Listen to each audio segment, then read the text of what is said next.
Amena homeo pharmacy থেকে আমি doctor Mohammad Shahidul Islam Khan বলছি। সুপ্রিয় দর্শক বন্ধুরা, আশা করি আপনারা সবাই ভালো আছেন। আসসালামু আলাইকুম। আজকে আমার সাথে আছে সেই আমেরিকান প্রবাসী মোহাম্মদ লুৎফুর রহমান ভাই। তো উনি আমার এখানে যে নাকে হাড়বাঁকার চিকিৎসা হয় সেই সন্ধানটা কোথা থেকে পেয়েছে সেটা শুনবেন, আর হচ্ছে উনি আমার এখানে কীভাবে আসছে সেটা একটু ওনার মুখ থেকে শুনেন। ধন্যবাদ শহীদুল ভাইকে। আসলে আমি আমেরিকান প্রবাসী।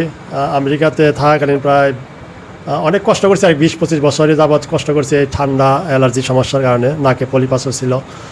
তো অনেক দিন থাকার পরে একদিন আমার ভাগ্নির সাথে কথা বলার পরে তো আমার ভাগ্নি বললো তার শাশুড়ির শহীদুল ভাইয়ের এখানে চিকিৎসা নিয়েছে, তার পলিপাস ছিল, মাইগ্রেন ছিল, ঠান্ডা ছিল। চিকিৎসা নেওয়ার পরে আর কি ঠিক হয়েছে। তো আমারও নিতে বললো, আমি কি ঠিক আছে, আমি যদি ছুটিতে যাই তাহলে নিব আর কি। তো আমি ছুটিতে আসছি। আসার পরে আমার ভাগ্নি আমার বাসায় গেছিলো, পরে একদিন আলোচনা করার পর আমি আজকে আসছি।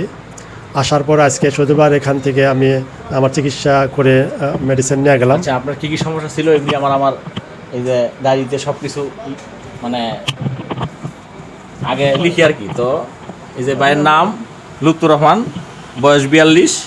তো ওনার সমস্যা হচ্ছে ডান নাকে পলিপাস অনেক বড়, বাম নাকে পলিপাস একটু ছোটো, তারপরে নাকের বাম দিকে নাকের হাড় বাঁকা।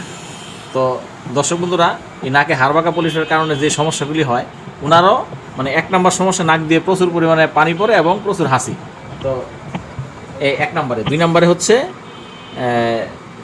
1.5 বছর যাবৎ স্প্রে নিয়ে নিঃশ্বাস নিতে হয়, স্প্রে না দিলে নিঃশ্বাস নিতে পারে না।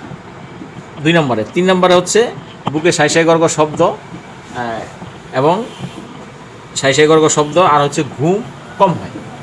তো আজকে ওনার এই সমস্যাগুলি অনুযায়ী ওনার যে চিকিৎসা সেটা ওনাকে দিয়ে দিলাম, এবং নাকে হাড়বাঁকার পলিপাসের যে চিকিৎসাটা সেটা ওনাকে 5-7 মিনিট আগে বা সর্বোচ্চ 10 মিনিট আগে দিয়েছি। তো আমার এখানে নাকে হাড়বাঁকার পলিপাসের চিকিৎসাটা নেওয়ার পরের অনুভূতিটা একটু শুনবেন। তো যে এই 5-7 মিনিট বা 10 মিনিট আগে হবে এই নাকে হাড়বাঁকার পলিপাসের চিকিৎসাটা দিয়েছি। তো পলিপাসের চিকিৎসা মোটামুটি ইজি, কোনো সমস্যা হয় না, অপর কোনো কাটা ছেঁড়া নাই, ভিতরে একটু মেডিসিন দেয় আর কি। তো কষ্টের কোনো কারণে ব্যথা মানে ব্যথা না আর কি। নাকের ভিতরে যেহেতু একটা সেন্সিটিভ জায়গা, না কোনো রক্ত বাহির হয় নাই, মোটামুটি ভালোই আর কি, আশা করি আর কি। তো দেখেন দর্শক বন্ধুরা, উনি 5-7-10 মিনিট আগে আমার এখানে চিকিৎসাটা নিয়েছে। তো নেওয়ার পরে কোনো ব্যথা বেদনা নাই, কোনো জ্বালা যন্ত্রণা নেই, একবারে কোনো রক্তপাতও নেই। তো আমার এখানে নাকে হাড়বাঁকা পলিপাসের চিকিৎসাটা জার্মানি হোমিও ওষুধের মাধ্যমে করা হয়। সেখানে কোনো রকম কোনো ব্যথা বেদনা, জ্বালা যন্ত্রণা কিছুই নেই। তো ওনাকে আজকে 15 দিনের ওষুধ দিয়ে দিয়েছি। তো এই 15 দিন ওষুধ খেয়ে মানে ওনার কী অনুভূতি হয় সেটা আবার উনি 15 দিন পরে এসে সেই অনুভূতিটা বা সেই রিভিউটা আবার দিবে। তো আপনার আজকে আপনি 15 দিনের ওষুধ আপনাকে দিয়ে দিলাম। তো আশা করি ইনশাল্লাহ 15 দিনের ওষুধে কী কতটুকু আপনি উপকৃত হন, কত % ভালো হন, সেটা আবার 15 দিন পরে এসে আপনার কাছে আরেকটা ভিডিও নিব, সেটাই আর কি। ঠিক আছে, ঠিক আছে। সবাইকে ধন্যবাদ, ভিডিওটা দেখবেন।